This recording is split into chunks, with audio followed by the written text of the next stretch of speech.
नमस्कार, अस्सलाम वालेकुम, सत श्री अकाल, जय झूलेलाल। मैं हूं जी प्रेम मट्टानी और आप देख रहे हैं हालात हाजरा का प्रोग्राम हकीकत ये है। इब्तदा में आपसे दरख्वास्त है, चैनल ज़रूर सब्सक्राइब करें। दोस्तों, 2 रोज़ कबल, आज जुमेरात है, मंगल की बात कर रहा हूँ। मंगल को ईरान की फौजों ने पाकिस्तान के ऊपर हवाई हमले किए।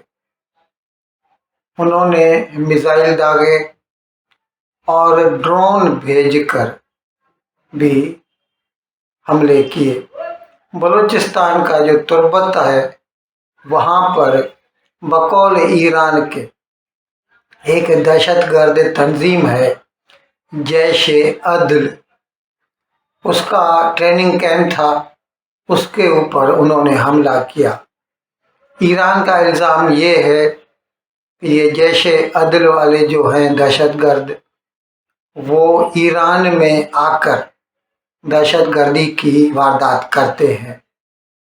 अब हो सकता है कुछ वारदातें हुई हों, लेकिन उनका ताल्लुक पाकिस्तान से है, इसके बारे में वसूख से नहीं कहा जा सकता।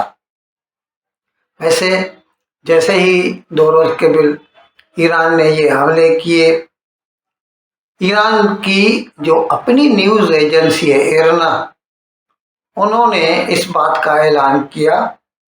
बाद में पाकिस्तान ने इसको एक्नॉलेज किया, माना कि हाँ, ईरान ने ये हमले किए हैं। पाकिस्तान ने इसकी मजम्मत की और साथ साथ पाकिस्तान ने ईरान से अपना सफ़ीर बुला लिया। ईरान के सफ़ीर को, जो पाकिस्तान में था, उसको निकाल बाहर कर दिया और साथ साथ ये बयान भी दिया कि इस किस्म के हमले किसी भी तौर पर काबिल कबूल नहीं हैं और हम इसका मुनासिब जवाब देने का हक महफूज रखते हैं। अब यहाँ पर ये देखना है, ईरान का कहना ये है कि उसके यहाँ जो दहशतगर्दी के वारदातें हैं उनमें पाकिस्तान शामिल है।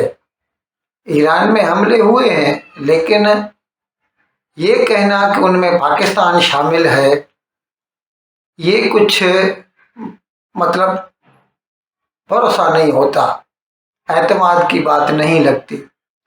ईरान के ऊपर अभी हम जैसे कुछ रोज कबल हमने भी एक प्रोग्राम किया था कि 3 जनवरी को 4 साल कबल ईरान का जो मेजर जनरल कासिम सुलेमानी था, उस वक़्त कहते थे कि ईरान में आयतुल्ला खुमैनी के बाद दूसरा उसका हुक्म चलता था।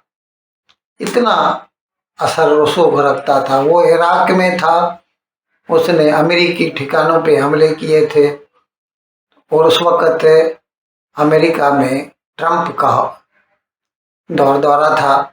ट्रंप ने हुक्म दिया, उसको मरवा दिया गया। वो एयरपोर्ट पे था, बगदाद एयरपोर्ट के नज़दीक था, उसको मरवा दिया गया।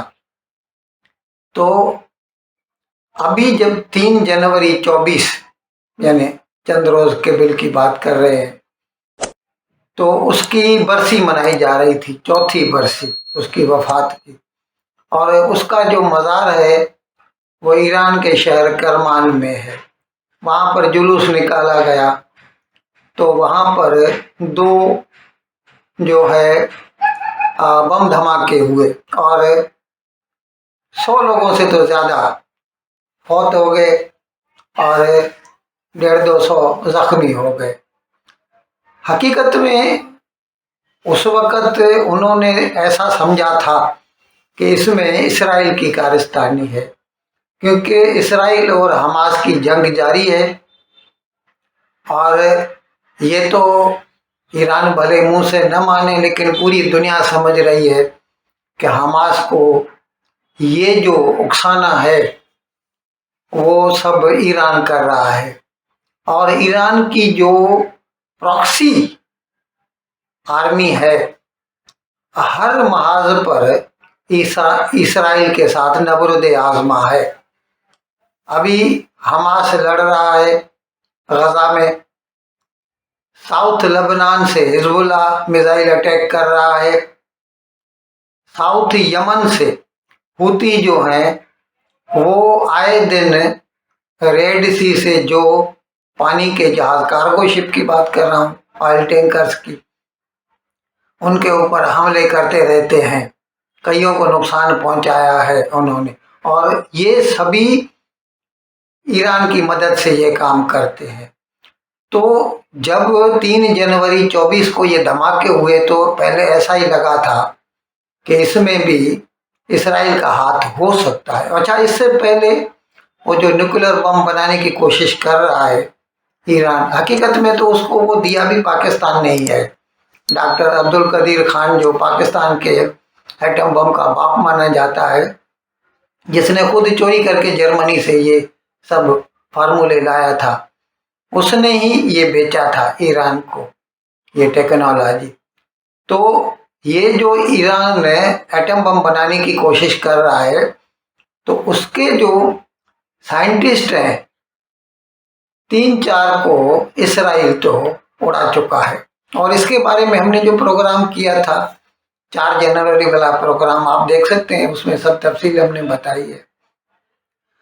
तो इसमें एक जगह अभी जैसे कासिम सुलेमानी है, उसको तो अमेरिका ने खुद ही माना कि हमने मारा है। ये जो उसके साइंटिस्ट मारे गए, इसराइल ने माना नहीं है, लेकिन दुनिया समझती है कि इसमें इसराइल का हाथ है, क्योंकि ईरान हमेशा बोलता रहता है कि मैं एटम बम बनाऊंगा तो इसराइल को ख़त्म कर दूंगा। तो इसराइल को ही सबसे ज़्यादा खतरा है ईरान के एटम बम से। लेकिन इस सारे किस्से में ये जो जितने भी एपिसोड हो गए हैं, इसमें पाकिस्तान का नाम कहाँ से आ गया? जो ईरान को ये हिम्मत हो गई कि वो आके पाकिस्तान के ऊपर हमले करे। लेकिन अब जाहिर है पाकिस्तान के ऊपर हमले हुए हैं, ईरान ने किए हैं, भारत को तो अच्छा लग रहा है। भारत ने तो अपना जो रिएक्शन दिया उसमें उसने कहा कि वो सपोर्ट करता है। ये ईरान ने सेल्फ डिफेंस में किया है। अब भारत वैसे भी कहता रहता है कि पाकिस्तान से दहशतगर्द आते हैं, भारत में आके हमले करते हैं, और इस सिलसिले में एक नहीं हजारों ऐसे केसेस हैं, चलते रहते हैं। अब भी कश्मीर में हो रहा है, पुंछ राजौरी में ताज़ा भी हुए थे हमले। तो जब ये 14 फरवरी 2019 को पुलवामा में अटैक हुआ था सीआरपीएफ के काफिले के ऊपर, तो भारत ने उसका बदला लिया था।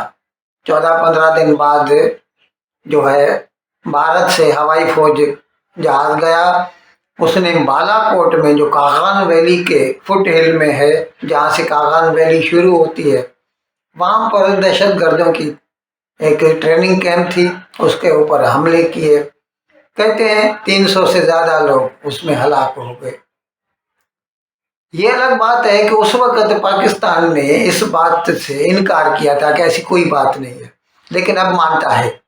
अब मानता है, भले डायरेक्टली नहीं, इनडायरेक्टली अब मानता है कि उसमें भारत का हाथ था और भारत ने नुकसान पहुंचाया था। तो भारत तो इसमें खुश होता है, क्योंकि भारत खुद भी ये कहता है कि पाकिस्तान हमला करता है तो फिर हमें भी हक पहुंचता है, हम इस किस्म के सर्जिकल स्ट्राइक करें पाकिस्तान में जाके। और ईरान भी यही कहता है। 2 रोज़ केवल जब उसने ये हमला किया, उसके बाद जब पाकिस्तान ने एहतजाज किया, उसके बाद भी जो फॉरेन मिनिस्टर है ईरान का, उसने यही कहा है कि हम ये हक रखते हैं, और हम बकौल उसके, अब वो अपने आप को ऐसा मानता है कि दुनिया में सबसे ज़्यादा मिसाइल टेक्नोलॉजी हमारे पास है, और हम ये हक रखते हैं कि हमें जब भी लगेगा कि कहीं से कोई ख़तरा है तो हम उसके घर में घुसकर उसे मारेंगे। लेकिन मज़े की बात ये है कि पाकिस्तान तो हमेशा ये कहता रहता है कि वो इस्लाम का जो किला है वो उम्मे मुसलमान के लिए काम करता रहता है, लेकिन जो प्रैक्टिकली हम देख रहे हैं तो वो तो दुनिया में तने तना रह गया है। अब देखिए, अफगानिस्तान को जब भी तालिबान आए अफगानिस्तान में 15 अगस्त 22 को 15 अगस्त 21 को 15 अगस्त 21 को जब भी तालिबान आए, अमेरिका चला गया, पाकिस्तान ने खुशियां मनाई। इमरान खान ने कहा सालों की बेड़ियां, हजारों सालों की, कुछ ऐसा ही कहा था, टूट गई। लेकिन आज क्या है हाल? आज आए दिन दोनों के जो है सरहद पर मुकाबले होते रहते हैं, पाकिस्तान और अफगानिस्तान के। ईरान के साथ ये हाल है। सऊदी अरेबिया के साथ भी उसके कुछ ताल्लुकात अच्छे नहीं रहे। अभी जैसे स्मृति ईरानी वहाँ गई थी, हमने ये भी प्रोग्राम किया था, तो पाकिस्तान में सऊदी अरेबिया और मोहम्मद बिन सलमान के लिए बहुत बुरा भला बोला गया। तो पाकिस्तान लेकिन क्या है कि हर बात का इल्ज़ाम, भले कुछ भी हो, वो मढ़ता है भारत के ऊपर। अभी ये जब हमला हुआ मंगल को पाकिस्तान में, तो इससे 2 रोज के भारत का वजीर खारजा एस जयशंकर वो ईरान गया था और ईरान के सदर इब्राहिम रईसी से भी मिला था। अब वो तो गया था, अपना जो इसराइल हमास की जंग जारी है और उसकी वजह से जो रेड सी में जो कार्गो शिप के ऊपर हमले होते रहते हैं हूतियों की तरफ से, इसके बारे में बात करने। लेकिन पाकिस्तान में कुछ ऐसा कहा जा रहा है कि एस जयशंकर के कहने पर ईरान ने पाकिस्तान के ऊपर हमला किया। तो क्या ऐसा समझें कि ईरान एक छोटा बच्चा है कि उसको कोई भी कुछ भी कह दे? अभी ये तो मुस्लिम भाई है पाकिस्तान का, एक मुस्लिम भाई दूसरे मुस्लिम भाई के ऊपर भारत के कहने पर बिना किसी इश्तियाल के हमला करेगा? है कोई समझ में आने वाली बात? लेकिन पाकिस्तान वाले ऐसा कह रहे हैं। तो पाकिस्तान वाले कभी भी इनवर्ड लुकिंग नहीं होते, अपने आप को नहीं देखेंगे, अपने गरेबान में झांक कर नहीं देखेंगे कि कहीं हमसे कोई गलती तो नहीं हो रही, क्यों सारी दुनिया हमारी मुखालिफ होती जा रही है। ये जो है ना सोचने का मकाम है पाकिस्तान के लिए, और ये उन्हें ज़रूर सोचना चाहिए। बाकी सिर्फ इस्लाम इस्लाम करते रहना और इसके लिए पूरी दुनिया से दुश्मनी मोल लेना कुछ अक्ल की बात तो नहीं है। इन अल्फाज के साथ मैं आज का प्रोग्राम ख़त्म करने की आपसे इजाज़त चाहता हूँ, लेकिन विदाई लेने से पहले एक मरतबा फिर आपसे मेरी दरख्वास्त है कि जिस किसी साहब या साहिबा ने अब तक हमारे इस चैनल को सब्सक्राइब नहीं किया, अज़राए करम इसको जल्द से जल्द सब्सक्राइब करें, प्रोग्राम को लाइक करें, शेयर करें और घंटी का बटन दबाना न भूलें। बहुत बहुत शुक्रिया। खुदा हाफिज़।